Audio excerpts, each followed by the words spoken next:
என் பேர் மீனாட்சி, மணிச்சித்திரனோட அம்மா. இங்கே வந்து சேர்த்ததுக்கப்புறம் குழந்தைகிட்ட பிஹேவியர்லேயே நிறைய சேஞ்சஸ் இருக்குது, நல்ல மாற்றங்கள். அவங்களாவே ஒரு பொருளை எடுத்து சாப்பிட்றது, அழகாக உட்கார்றது, இப்போது பெஞ்ச் போட்டு அவங்களே டேப் ஓப்பன் பண்ணி கை கழுவிட்டு அவங்களே ஆஃப் பண்ணுறாங்க. 3 வயசு தான் ஆகுது. ரொம்ப மெச்சூரிட்டி டிஃப்ரென்ஸ் இருக்குது. ஸ்கூலுக்கு வராமல் இருக்க முடியல. சாட்டர்டே சண்டே கூட அவங்களுக்கு வந்து ஐயோ ஏன் இன்னும் ஸ்கூலுக்கு அனுப்பலைங்கிற மாதிரி அவங்க பிஹேவியர்லேயே அவங்க காமிக்கிறாங்க. அதோட மேனரிசம்லாம் ரொம்ப அழகாக சொல்லிக் கொடுக்குறாங்க. ஒரு ஸ்கூலுக்கு நம்ம அனுப்புகிறோம், ஒரு பள்ளிக்கூடத்துக்கு அனுப்புகிறோன்னா அங்கே வந்து சும்மா பாடம் மட்டும் சொல்லி கொடுத்து அனுப்பக்கூடிய பள்ளிக்கூடங்களை நான் விரும்புறதில்லை. அதனால் ரொம்ப தேடி தேடி தான் நான் வந்து என் குழந்தைங்களை வந்து ஸ்கூலில் சேர்க்குறேன். ஆசிரியரோட பணின்றது வந்து குழந்தைங்களுக்கு ஒரு நல்ல ஒழுக்கத்தை சொல்லிக் கொடுக்கணும். ஒழுக்கம்னா என்ன, அந்த ஒழுக்கத்தை எப்படி பின்பற்றணும்னு சொல்லிக் கொடுக்குறது தான் ஆசிரியரோட பணி. அந்த மாதிரி ஆசிரியர்களை தேடி தேடி போய் தான் நான் வந்து என் குழந்தைங்களை சேர்க்குறேன்.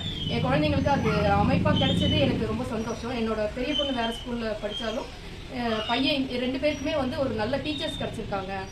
அது வந்து இப்போ இருக்க பள்ளிக்கூடங்கள் எல்லாமே வந்து குழந்தைங்களோட ஒழுக்கத்துக்கு பேரண்ட்ஸும் வந்து அதை எதிர்பார்க்க ஆரம்பித்தாதான் அவங்களால அதை முழுசாக அதை வந்து குழந்தைங்களுக்கு கொடுக்க முடியும்.